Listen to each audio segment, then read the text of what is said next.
Hello everyone, good evening and welcome back to my another vlog. तो friends, आज हम बात करने वाले हैं आप लोगों के कमेंट्स पे, क्योंकि बहुत इंपॉर्टेंट हो जाता है। आप लोग अगर कुछ वैल्यूएबल कमेंट्स मुझसे पूछते हैं तो सबसे पहले एक छोटा सा इंट्रो दे देती हूँ कि मैं यूपीपीएससी से आने वाली वैकेंसी आरओ और साथ में यूपी के स्टेट की प्रिपरेशन कर रही हूँ।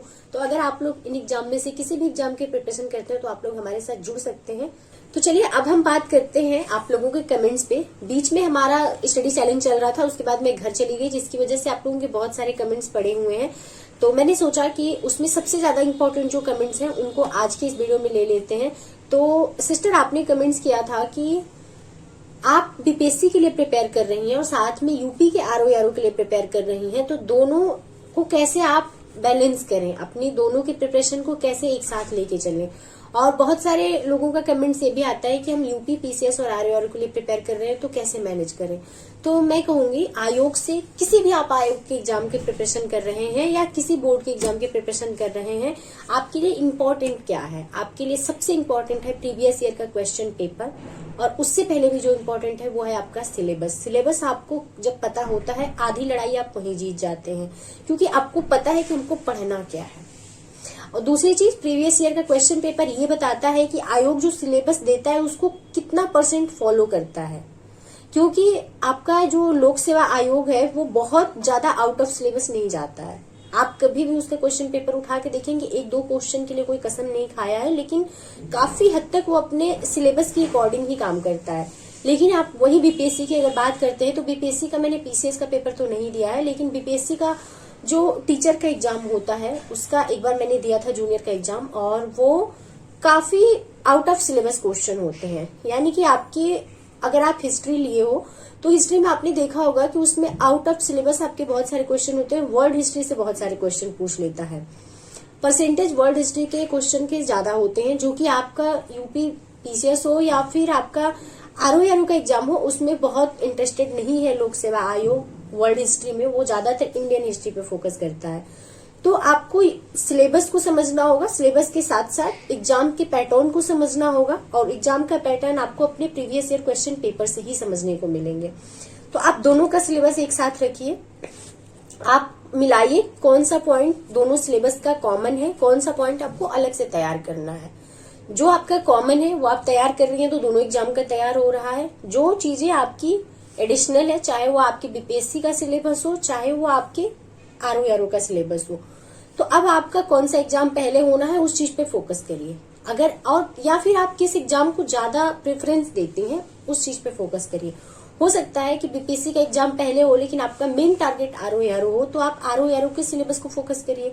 हो सकता है कि आपका जल्दी नौकरी पाने का टारगेट हो कि बीपीएससी का हमें एग्जाम देके पहले सेलेक्ट होना है, बाद में हम आरओ देख लेंगे, तो आप बीपीएससी का जो एडिशनल आपका सिलेबस बच जाता है उस पर आप फोकस करिए।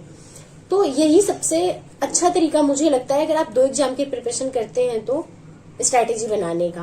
अब आप देखिए कि आपका कितना पोर्शन तैयार है, उसमें भी आप देखिए कि जो आपके कॉमन टॉपिक हैं उसमें से कितना तैयार है, कितना भी आपको तैयार करना बाकी है, तो उसके अकॉर्डिंग आप अपना। और दूसरी चीज, एग्जाम में कितना टाइम है, तो उन सारी चीजों को देख के सारे फैक्टर्स को इकट्ठा करिए और देखिए कि उसमें से क्या चीजें आप मैनेज कर सकते हैं, क्या चीजें नहीं मैनेज कर सकते हैं। उसके अकॉर्डिंग अपना शेड्यूल बनाइए, अपना प्लान बनाइए और उसे कंप्लीट करिए। दो एग्जाम को एक साथ में प्रिपेयर किया जा सकता है, क्योंकि आपका जो बीपीएससी भी जीएस पूछता है वो अच्छे खासे लेवल का पूछता है। वो सिर्फ कहने की बात है कि वो टीचिंग का एग्जाम है, उसमें साइकोलॉजी नहीं होती है, उसमें बाकी की चीजें नहीं होती है, वो ज्यादातर जीएस पे फोकस करता है। अगर आप जूनियर का एग्जाम दे रही हैं, दो सब्जेक्ट आप लेती हैं, तो दोनों सब्जेक्ट में अच्छे खासे लेवल के क्वेश्चंस होते हैं। तो और दोनों का नेचर जो है, आपके आरओ का भी नेचर जो और बीपीएससी का भी जो नेचर है वो ज्यादातर फैक्ट पे काम करता है, दोनों आयोग। तो आपको उस चीज को फोकस करना है, और वो चीज आप समझ पाएंगे प्रीवियस ईयर क्वेश्चन पेपर के थ्रू ही। तो आपके पास बीपीएससी का भी प्रीवियस ईयर का क्वेश्चन पेपर होगा और आरओ के प्रीवियस ईयर पेपर भी होंगे। दोनों चीज को आप साथ में रखिए, आप देखिए क्वेश्चन कहाँ से पुटअप करता है, किस एरिया को आयोग ज्यादा कवर करता है, क्योंकि हर आयोग के कुछ पॉइंट्स ऐसे होते हैं जो फेवरेट होते हैं, जहां से क्वेश्चन वो पुटअप करता ही करता है। तो उस चीज को समझने का प्रयास करिए और अपना सिलेबस आप पहले क्लियर करिए। बीपीएससी आउट ऑफ सिलेबस जरूर जाता है, लेकिन हमारे पास तैयारी करने के लिए कुछ तो रणनीति होनी चाहिए, और उस रणनीति को बनाने के लिए सिलेबस का होना बहुत जरूरी है। तो आप एक अपना क्लियर फोकस के साथ पहले सिलेबस को समझिए, प्रीवियस का क्वेश्चन पेपर समझिए, इसके अलावा कोई रास्ता नहीं है। कोई दूसरी स्ट्रेटेजी आप नहीं बना सकते हो, कोई दूसरी स्ट्रेटेजी बना के आप कंप्लीट भी नहीं कर सकते हो, क्योंकि हिस्ट्री अगर आप पढ़ने बैठोगे तो कम से कम 2 साल, इतनी शॉर्ट हिस्ट्री नहीं है। आप हिस्ट्री को पढ़ते जाओ पढ़ते जाओ, इतने सारे राइटर्स की बुक है, इतनी एनसीईआरटीज हो जाती हैं, आप नोट्स बनाओगे, उस नोट्स का रिवीजन करोगे, प्रैक्टिस सेट लगाओगे, तो हमको किसी सब्जेक्ट में मास्टरी नहीं करनी है, हमको अपना एग्जाम क्लियर करना है। तो आप अपने एग्जाम के पॉइंट ऑफ व्यू को समझिए कि आपका क्वेश्चन पेपर आपसे क्या चाहता है, आयोग आपसे क्या जानना चाहता है। आयोग के नेचर को समझने के लिए सिलेबस और प्रीवियस ईयर का क्वेश्चन पेपर मस्ट है, क्योंकि आयोग से कन्वर्सेशन करने का यही 2 रास्ता है। आयोग के दिमाग में क्या चल रहा है उस चीज को पढ़ने का यही 2 रास्ता है।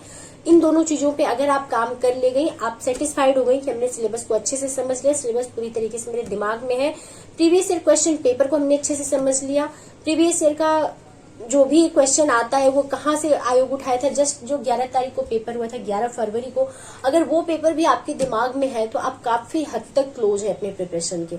अगर वो चीज आपके दिमाग में नहीं है तो आप पढ़ते जाइए पढ़ते जाइए पढ़ते जाइए, प्रिपरेशन आपकी कभी कंप्लीट नहीं होने वाली है। तो समझना बहुत जरूरी है। हार्डवर्क सब कर रहे हैं, स्मार्ट वर्क कौन कर रहा है वो मैटर करता है। हार्डवर्क के साथ स्मार्ट वर्क भी उतना ही इम्पोर्टेंट है। तो ये रही एक छोटी सी वीडियो, उम्मीद करती हूँ कि आपके क्वेश्चन का आंसर आपको मिल गया होगा। बाकी कुछ क्वेश्चंस रह जाते हैं तो कमेंट बॉक्स में आप लोग कमेंट कर दिया करिए। जैसे मुझे टाइम मिलता है मैं कमेंट्स को अपनी वीडियो में शामिल जरूर करती हूँ, उसका जवाब आप लोगों को तक जरूर पहुंचाने का प्रयास करती हूँ। तो चलिए मिलती हूँ अपने नेक्स्ट वीडियो में अपने स्टडी रूटीन के साथ।